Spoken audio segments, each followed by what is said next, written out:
Liberalism, Marxism, Gandhism ഈ പ്രധാനപ്പെട്ട മൂന്ന് മേജർ പൊളിറ്റിക്കൽ തിയറീസ് എന്തോ വലിയ സംഭവമാണെന്നുള്ള ചിന്ത പലർക്കും ഉണ്ട് അല്ലെ.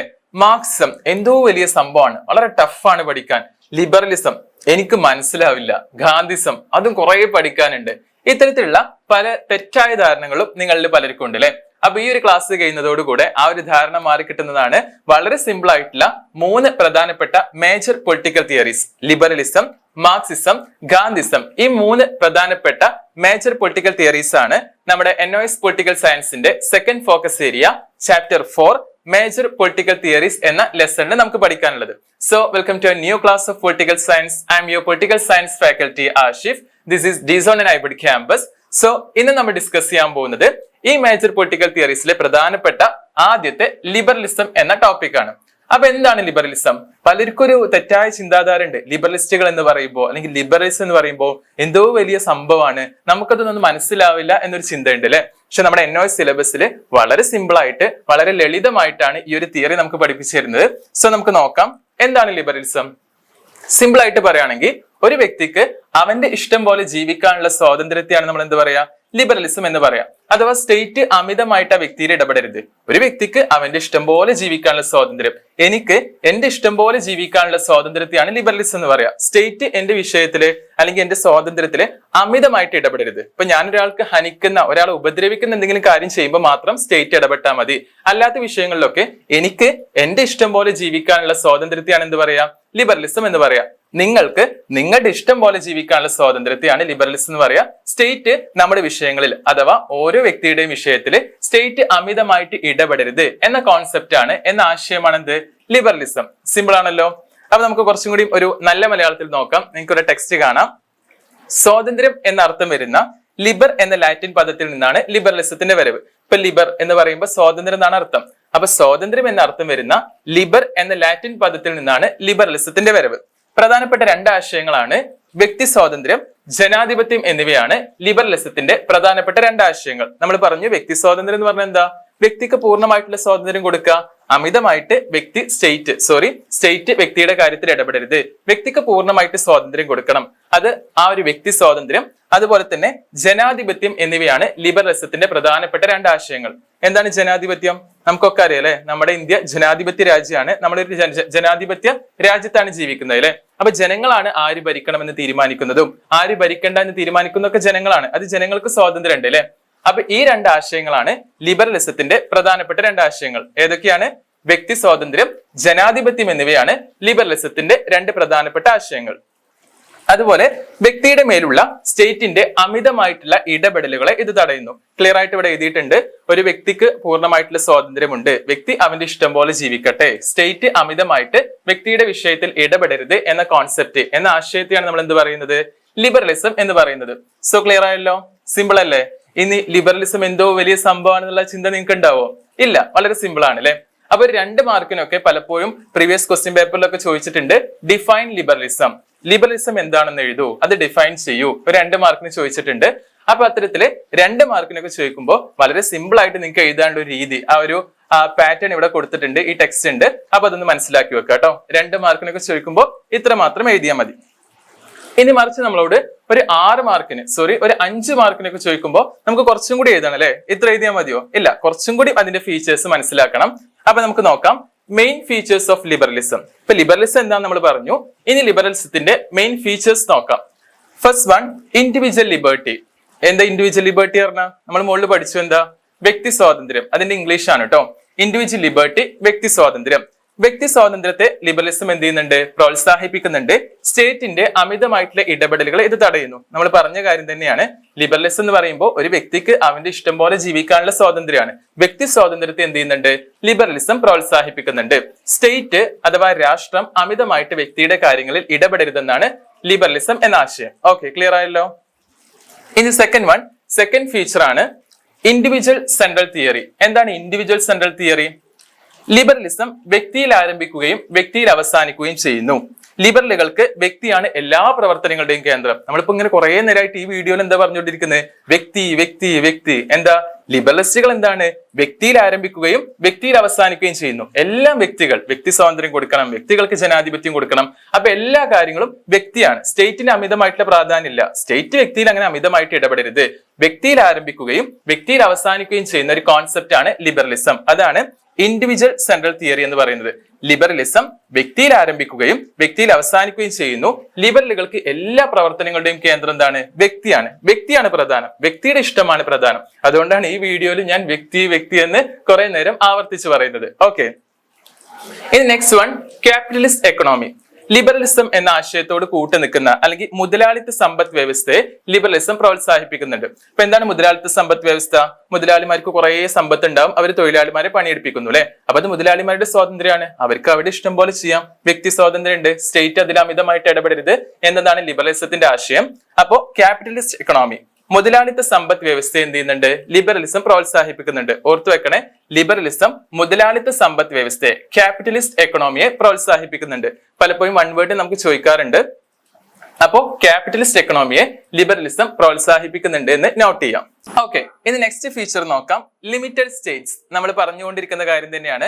സ്റ്റേറ്റിന് അധികാരം കുറവാണ്, സ്റ്റേറ്റ് ലിമിറ്റ് ആണ് അല്ലെ. ഒരു വ്യക്തിക്ക് അവന്റെ ഇഷ്ടം പോലെ ജീവിക്കാം, അതിൽ സ്റ്റേറ്റ് അമിതമായിട്ട് ഇടപെടരുത് എന്ന കോൺസെപ്റ്റ് ആണ് ലിബറലിസം അല്ലെ. അപ്പൊ ആ ഒരു കോൺസെപ്റ്റ് തന്നെയാണ് പറയുന്നത് ലിമിറ്റഡ് സ്റ്റേറ്റ്. ലിബറലിസ്റ്റുകളുടെ അഭിപ്രായത്തിൽ വ്യക്തിയാണ് ലക്ഷ്യം. വ്യക്തിയുടെ സ്വാതന്ത്ര്യത്തെ സംബന്ധിച്ചിട്ടുള്ള അവകാശങ്ങളിൽ വ്യാപകമായിട്ട് ഇടപെടാൻ ആർക്കും അധികാരമില്ല? സ്റ്റേറ്റിന് അധികാരമില്ല. അതാണ് ലിമിറ്റഡ് സ്റ്റേറ്റ്. സ്റ്റേറ്റിന്റെ അധികാരം ലിമിറ്റ് ആണ്, കുറവാണ്. വ്യക്തിയാണ് കേന്ദ്രം. എല്ലാ പ്രവർത്തനങ്ങളുടെയും കേന്ദ്രം വ്യക്തിയാണ് ലിബറലിസ്റ്റുകളെ സംബന്ധിച്ചിടത്തോളം. അപ്പൊ വ്യക്തി സ്വാതന്ത്ര്യമാണ് അവരുടെ പ്രധാനപ്പെട്ട ആശയം. അപ്പൊ ഒരു വ്യക്തിയുടെ ജീവിതത്തിൽ അല്ലെങ്കിൽ ഒരു വ്യക്തിയുടെ പ്രവർത്തനത്തിൽ അമിതമായിട്ട് സ്റ്റേറ്റ് ഇടപെടരുത്. ലിമിറ്റഡ് സ്റ്റേറ്റ് ലിമിറ്റ് ആയിട്ട് ഇടപെടാൻ പറ്റുള്ളൂ എന്നതാണ് ലിബറലിസത്തിന്റെ മറ്റൊരു മെയിൻ ഫീച്ചർ. നമ്മൾ ഓൾറെഡി പറഞ്ഞ കാര്യമാണ്, അത് വേറെ പോയിന്റ് ആയിട്ട് പറഞ്ഞു തരുന്നുള്ളൂ. ഓക്കെ, ഇനി next one, support to democracy. Liberalism എന്ന് പറയുന്നത് ഡെമോക്രസി, ജനാധിപത്യത്തിന് വളരെ പിന്തുണ നൽകുന്ന ഒരു ആശയമാണ്. നമ്മൾ നേരത്തെ ഫസ്റ്റ് പഠിച്ചു അല്ലെ, വ്യക്തി സ്വാതന്ത്ര്യം, ജനാധിപത്യം എന്നീ രണ്ട് ആശയങ്ങളാണ് ലിബറലിസത്തിന്റെ പ്രധാനപ്പെട്ട രണ്ട് ആശയങ്ങൾ അല്ലെ. അപ്പൊ അത് തന്നെയാണ് ഇവിടെയും പറയുന്നത്. സപ്പോർട്ട് ടു ഡെമോക്രസി, ജനാധിപത്യത്തിന് വലിയ പിന്തുണ നൽകുന്നവരാണ് ലിബറലിസ്റ്റുകൾ. വ്യക്തി സ്വാതന്ത്ര്യം കാത്തു സൂക്ഷിക്കാൻ ജനാധിപത്യത്തിനേ കഴിയൂ എന്ന് ആര് വിശ്വസിക്കുന്നു? ലിബറലിസം എന്ന ആശയം വിശ്വസിക്കുന്നു. കാരണം ജനാധിപത്യം ഉണ്ടാകുമ്പോൾ മാത്രമാണ് നമ്മുടെ വ്യക്തി സ്വാതന്ത്ര്യം കാത്തു സൂക്ഷിക്കാൻ കഴിയുള്ളൂ അല്ലെ. ഇപ്പൊ നമ്മൾ ഇന്ത്യ രാജ്യത്ത് ജീവിക്കാണ്. ഇന്ത്യ എന്ന് പറയുന്നത് ഒരു ജനാധിപത്യ രാജ്യമാണ്. അപ്പൊ ആര് ഭരണത്തിൽ കയറ്റണം, ആര് ഭരണത്തിൽ നിന്ന് ഇറക്കണം എന്ന് ആരാ തീരുമാനിക്കുന്നത്? നമ്മൾ ജനങ്ങളാണ് അല്ലെ. നമ്മുടെ ജനങ്ങളുടെ ആധിപത്യമാണ് ഇവിടെ നടക്കുന്നത്. അപ്പൊ നമ്മുടെ സ്വാതന്ത്ര്യമാണ് ഏത് വ്യക്തിയെ ഭരണത്തിൽ കയറ്റണം, ഏത് വ്യക്തി ഭരിക്കണം എന്ന് തീരുമാനിക്കുന്നത് നമ്മുടെ സ്വാതന്ത്ര്യമാണ് അല്ലെ. അപ്പൊ ജനാധിപത്യത്തിന് മാത്രമേ വ്യക്തി സ്വാതന്ത്ര്യത്തെ നിലനിർത്താൻ കഴിയുള്ളൂ എന്നാണ് ആര് പറയുന്നത്? ലിബറലിസത്തിന്റെ ആശയക്കാർ പറയുന്നത്. ഇനി അടുത്തതാണ് ഒപ്പോസ് ടു ട്രഡീഷൻസ്. നമ്മൾ പലപ്പോഴും കാണാറുണ്ട് ഒപ്പോസ് ടു ട്രഡീഷൻസ്. നമുക്ക് നമ്മുടെ സമൂഹത്തിൽ ഒരുപാട് പാരമ്പര്യങ്ങളും ഒരുപാട് ആചാരങ്ങളൊക്കെ ഉണ്ട് അല്ലെ. എന്നാൽ ലിബറലിസ്റ്റുകളെ സംബന്ധിച്ചിടത്തോളം അവർ അതിനൊക്കെ എതിരാണ്. എതിരാണ് ടു ട്രഡീഷൻസ്. പഴയ ആചാരങ്ങൾക്കും പാരമ്പര്യങ്ങൾക്കൊക്കെ ആരെതിരാണ്?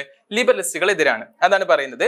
ഒപ്പോസ് ടു ട്രഡീഷൻസ്, പാരമ്പര്യങ്ങൾ, അന്ധവിശ്വാസങ്ങൾ എന്നിവ എതിർക്കുന്നു, യുക്തിവാദത്തെ പ്രോത്സാഹിപ്പിക്കുന്നു. അപ്പൊ ലിബറലിസ്റ്റുകളെ സംബന്ധിച്ചിടത്തോളം സമൂഹത്തിലെ ഈ പഴയ ആചാരങ്ങൾ അല്ലെങ്കിൽ പാരമ്പര്യങ്ങൾ ഇതിനൊന്നും അവർ യാതൊരു വിലയും കൽപ്പിക്കുന്നില്ല. മറിച്ച് യുക്തിവാദത്തിനാണ് അവർ പ്രോത്സാഹിപ്പിക്കുന്നത്. ഏതൊരു വിഷയത്തിലും യുക്തി എന്ത് പറയുന്നു എന്ന് മാത്രമാണ് അവർ ചിന്തിക്കുക. മറിച്ച് ആ വിഷയത്തിലെ പാരമ്പര്യങ്ങളെയും ആചാരങ്ങളെയൊക്കെ ആര് എതിർക്കുന്നു? ലിബറലിസ്റ്റുകാർ എതിർക്കുന്നു. അപ്പൊ ഓർത്തു വെക്കുക, ഒപ്പോസ് ടു ട്രഡീഷൻസ്, ആചാരങ്ങളെ അവർ എതിർക്കുന്നു. മറിച്ച് എന്തിനാണ് അവർ അനുകൂലിക്കുന്നത്? യുക്തിയാണ് അവർ അനുകൂലിക്കുന്നത്. ഇനി ലാസ്റ്റ് വൺ, വെൽഫെയറിസം. എന്താണ് വെൽഫെയറിസം? വെൽഫെയർ എന്ന് പറഞ്ഞാൽ എന്താ അറിയോ? ക്ഷേമം എന്നാണ് അർത്ഥം.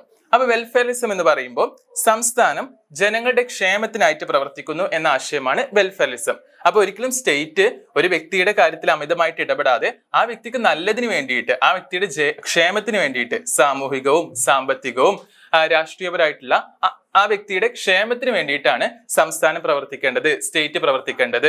അല്ലാതെ ആ വ്യക്തിയുടെ സ്വാതന്ത്ര്യത്തിൽ അമിതമായിട്ട് ഇടപെടരുത്. ആ വ്യക്തിയുടെ ഓരോ വ്യക്തിയുടെയും ക്ഷേമങ്ങൾക്ക് വേണ്ടിയിട്ടാണ് സ്റ്റേറ്റ് പ്രവർത്തിക്കേണ്ടത് എന്ന ആശയമാണ് വെൽഫെയറിസം. ഒന്നുകൂടി പറയാം, വെൽഫെയറിസം അത് നമ്മുടെ ലിബറലിസത്തിന്റെ ഒരു പ്രധാനപ്പെട്ട ഫീച്ചറാണ്. അപ്പൊ എന്താണ് വെൽഫെയറിസം ചോദിച്ചാൽ നമ്മൾ എന്താ എഴുതുക?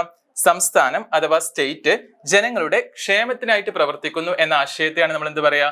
വെൽഫെയറിസം എന്ന് പറയാം. സോ ക്ലിയർ ആയല്ലോ? വളരെ സിമ്പിൾ ആണ്. എന്താണ് ലിബറലിസം? നമ്മൾ പറഞ്ഞു ഒരു വ്യക്തിക്ക് അവന്റെ ഇഷ്ടം പോലെ ജീവിക്കാനുള്ള സ്വാതന്ത്ര്യത്തെയാണ് ലിബറലിസം എന്ന് പറയുന്നത്. സ്റ്റേറ്റ് അഥവാ സംസ്ഥാനം അഥവാ രാഷ്ട്രം സ്റ്റേറ്റ് അമിതമായിട്ട് ആ വ്യക്തിയിൽ ഇടപെടരുത്. ഓരോ വ്യക്തിക്കും അവന്റെ ഇഷ്ടം പോലെ ജീവിക്കാനുള്ള സ്വാതന്ത്ര്യത്തെയാണ് ലിബറലിസം എന്ന് പറയുന്നത്. ലിബറലിസ്റ്റുകളെ സംബന്ധിച്ചിടത്തോളം വ്യക്തിയാണ് കേന്ദ്രം, എല്ലാത്തിന്റെയും കേന്ദ്രം വ്യക്തിയാണ്. സ്റ്റേറ്റിന്റെ അധികാരം ലിമിറ്റഡ് സ്റ്റേറ്റ് ആണ്. വ്യക്തിയാണ് എല്ലാ പ്രവർത്തനങ്ങളുടെയും. വ്യക്തിയിൽ നിന്ന് ആരംഭിക്കുകയും വ്യക്തിയിൽ തന്നെ അവസാനിക്കുകയും ചെയ്യുന്ന ഒരു മേജർ പൊളിറ്റിക്കൽ തിയറിയാണ് നമ്മൾ ലിബറലിസം എന്ന് പറയുന്നത്. ക്ലിയർ ആയല്ലോ? ഇനി ലിബറലിസം എന്ന് പറഞ്ഞാൽ എന്തോ വലിയ സംഭവം എന്നുള്ള ചിന്ത നിങ്ങൾക്ക് ഉണ്ടോ? ഇല്ല, വളരെ എളുപ്പമാണ് അല്ലെ. ഇനി നമുക്ക് വീക്ക്നെസ് ഓഫ് ലിബറലിസം നോക്കാം. ഇപ്പൊ ഏതൊരു വിഷയത്തിനും എന്തുണ്ട്? രണ്ട് വശങ്ങളുണ്ട് അല്ലെ. ഇപ്പൊ ഈ ഒരു വാച്ചിന് നല്ല ഫീച്ചേഴ്സും ഉണ്ടാവും, എന്നാൽ മറ്റൊരു വാച്ചുമായിട്ട് കമ്പയർ ചെയ്യുമ്പോൾ അതിന് കുറച്ച് നെഗറ്റീവ്സും ഉണ്ടാവും അല്ലെ. അപ്പൊ ഏതൊരു കാര്യത്തിനും ഒരു നാണയത്തിന് ഇരുവശങ്ങൾ ഉണ്ടെന്ന് പറയുന്നത് പോലെ ഏതൊരു കാര്യത്തിനും ഒരു ക്രിറ്റിസൈസേഷൻ അല്ലെങ്കിൽ ഒരു നെഗറ്റീവ് അല്ലെങ്കിൽ വിമർശനങ്ങൾ ഉണ്ടാവും അല്ലെ. അപ്പൊ ലിബറലിസം എന്നൊരു ആശയത്തിന്റെ വിമർശനങ്ങളാണ് നമ്മൾ നോക്കാൻ പോകുന്നത്. Weakness of liberalism. ലിബറലിസത്തിന്റെ വീക്ക്നെസ് എന്താ നോക്കാം. ഫസ്റ്റ് വൺ, ഒരു വശത്ത് അത് സ്വാതന്ത്ര്യത്തെ വാദിക്കുന്നു, മറുവശത്ത് അത് സമത്വത്തിനായിട്ട് വാദിക്കുന്നു. അപ്പൊ രണ്ടും ശരിയാണോ? ഒരു വശത്ത് സ്വാതന്ത്ര്യത്തിനായിട്ട് വാദിക്കുന്നുണ്ട്, മറുവശത്ത് സമത്വത്തിനായിട്ട് വാദിക്കുന്നുണ്ട്. അപ്പൊ രണ്ടും ശരിയാവില്ല. ഫോർ എക്സാമ്പിൾ, ഇപ്പൊ മുതലാളിത്ത സമ്പദ് വ്യവസ്ഥയെ നമ്മള് ലിബറലിസം സപ്പോർട്ട് ചെയ്യുന്നുണ്ട് നമ്മൾ പറഞ്ഞു അല്ലെ. ആ മുതലാളിമാർക്ക് എന്ത് ചെയ്യാം? കുറെ പണം അവരുടെ കയ്യിലുണ്ടാവും, അവർക്ക് തൊഴിലാളിമാരെ ചൂഷണം ചെയ്യാം അല്ലെ. അത് അവരുടെ സ്വാതന്ത്ര്യമാണ്. അപ്പൊ തൊഴിലാളികൾക്ക് അവിടെ സമത്വം കിട്ടുമോ? ഇല്ല. അപ്പൊ രണ്ടും ഒരു വൈരുദ്ധ്യമായിട്ടുള്ള കാര്യങ്ങളാണ് അല്ലെ. അപ്പോൾ നമ്മുടെ ലിബറലിസത്തിന്റെ പ്രധാനപ്പെട്ട ഒരു വീക്ക്നെസ് എന്ന് പറയുന്നത്, ഒരു ക്രിറ്റിസൈസേഷൻ അല്ലെങ്കിൽ ഒരു വിമർശനം, ഒരു നെഗറ്റീവ് എന്ന് പറയുന്നത്, ഒരു വശത്ത് അത് സ്വാതന്ത്ര്യത്തെ വാദിക്കുന്നു, മറുവശത്ത് അത് സമത്വത്തെ വാദിക്കുന്നു. അപ്പൊ രണ്ടും വൈരുദ്ധ്യാത്മകമാണ്. രണ്ടും ഒരുപോലെ നമുക്ക് പലപ്പോഴും ചെയ്യാൻ കഴിയില്ല. അപ്പൊ ഒരു വശത്ത് ലിബറലിസം സ്വാതന്ത്ര്യത്തെ വാദിക്കുന്നു, മറുവശത്ത് സമത്വത്തെ വാദിക്കുന്നു. അപ്പൊ രണ്ടും ഒരുപോലെ നടക്കാത്തത് കൊണ്ട് തന്നെ അത് എന്ത് പറയാം? അത് ലിബറലിസത്തിന്റെ ഒരു വീക്ക്നെസ് ആയിട്ട് നമുക്ക് പറയാം. ഇനി സെക്കൻഡ് വൺ, ഒരു വശത്ത് അത് മുതലാളിത്ത സമ്പദ് വ്യവസ്ഥയെ കെട്ടിപ്പടുക്കുന്നു. നമ്മൾ പറഞ്ഞു ക്യാപിറ്റലിസ്റ്റ് എക്കണോമി. അപ്പൊ അത് ഓർത്തു വെക്കണേ. ക്യാപിറ്റലിസ്റ്റ് എക്കണോമിയെ സപ്പോർട്ട് ചെയ്യുന്ന ഒരു ആശയമാണ് ലിബറലിസം. മുതലാളിത്ത സമ്പദ് വ്യവസ്ഥയെ സപ്പോർട്ട് ചെയ്യുന്ന ഒരു ആശയമാണ് എന്ത്? ലിബറലിസം എന്ന് പറയുന്നത്. അപ്പൊ ഒരു വശത്ത് നമ്മുടെ ലിബറലിസ്റ്റുകാർ എന്ത് ചെയ്യുന്നു? മുതലാളിത്ത സമ്പദ് വ്യവസ്ഥയെ കെട്ടിപ്പടുക്കുന്നു. എന്നാൽ അത് അവസാനം എന്തിലേക്കാ പോവാ? അത് അസമത്വങ്ങളിലേക്കാണ് പോവുക അല്ലെ. കാരണം മുതലാളിത്ത സമ്പദ് വ്യവസ്ഥ എന്ന് പറയുമ്പോൾ ഞാൻ മുതലാളിയാണ്, ഞാൻ ഒരുപാട് തൊഴിലാളികളൊക്കെ ചൂഷണം ചെയ്യേണ്ട ഒരു അവസ്ഥ അവിടെ പലപ്പോഴും വരുന്നുണ്ട്. അപ്പൊ അത് അസമത്വങ്ങളിലേക്കാണ് പോവുക അല്ലെ. അപ്പൊ ഒരു സ്ഥലത്ത് അത് മുതലാളിത്ത സമ്പദ് വ്യവസ്ഥയെ കെട്ടിപ്പടുക്കുന്നു, മറുവശത്ത് സമത്വത്തിനായിട്ട് വാദിക്കുന്നു. അപ്പൊ ഇതും രണ്ടും വൈരുദ്ധ്യല്ലേ? അതെ, വൈരുദ്ധ്യമാണ്. കാരണം മുതലാളിത്ത സമ്പദ് വ്യവസ്ഥ അവസാനമായിട്ട് എന്തിനാണ് അവസാനിക്കുന്നത്? അസമത്വത്തിലാണ് അവസാനിക്കുന്നത്. അപ്പൊ സമത്വത്തെയും അസമത്വത്തെയും ഒരേപോലെ നമുക്ക് പ്രോത്സാഹിപ്പിക്കാൻ പറ്റുമോ? ഇല്ല. അപ്പൊ അതാണ് പലപ്പോഴും ലിബറലിസം ചെയ്യുന്നത്. മുതലാളിത്ത സമ്പദ് വ്യവസ്ഥയെ പ്രോത്സാഹിപ്പിക്കുന്നു, അതുപോലെ തന്നെ സമത്വത്തെയും പ്രോത്സാഹിപ്പിക്കുന്നു. അപ്പൊ രണ്ടും പലപ്പോഴും വൈരുദ്ധ്യമാവാറുണ്ട്. അപ്പൊ അതും എന്താണ്? ഒരു വീക്ക്നെസ് ആണ്. അപ്പൊ ക്ലിയർ ആയല്ലോ? അപ്പൊ ഇത്രയും കാര്യങ്ങളാണ് ലിബറലിസം എന്ന ഭാഗത്ത് നമുക്ക് പറയാനുള്ളത്. വളരെ സിമ്പിൾ ആയിട്ടുള്ള ഒരു കാര്യമാണ്. പലപ്പോഴും പല തെറ്റിദ്ധാരണയുടെ കാരണം കൊണ്ടാണ് നമുക്ക് പല പൊളിറ്റിക്കൽ തിയറീസ് മനസ്സിലാവാത്തത്. എന്തോ വലിയ സംഭവമാണെന്നുള്ള ചിന്ത ആദ്യം നിങ്ങളുടെ മനസ്സിൽ നിന്ന് മാറ്റിവെക്കുക. വളരെ സിമ്പിൾ ആണ്. എല്ലാ വിഷയങ്ങളും പോലെ ഈ ഒരു തിയറിയും സിമ്പിൾ ആണ്, ഈ ഒരു പൊളിറ്റിക്കൽ തിയറിയും സിമ്പിൾ ആണെന്ന ചിന്ത ആദ്യം മനസ്സിലേക്ക് ഉൾക്കൊള്ളുക. അപ്പൊ നമുക്ക് എല്ലാം വളരെ എളുപ്പമായിരിക്കും. ഇപ്പൊ ലിബറലിസം നിങ്ങൾക്ക് വളരെ എളുപ്പമായിട്ട് മനസ്സിലായെന്ന് വിശ്വസിക്കുകയാണ്. സോ ക്ലാസ്സുകൾ കൃത്യമായിട്ട് കേൾക്കുക. എന്ത് ഡൗട്ട് ഉണ്ടെങ്കിലും നമ്മുടെ കമ്മിങ് ലൈവ് ക്ലാസ്സിൽ ക്ലിയർ ചെയ്യുക. ക്ലാസ്സുകളെ കുറിച്ചുള്ള അഭിപ്രായങ്ങളൊക്കെ ജസ്റ്റ് കമന്റ് ചെയ്യുക. Anyway, thank you.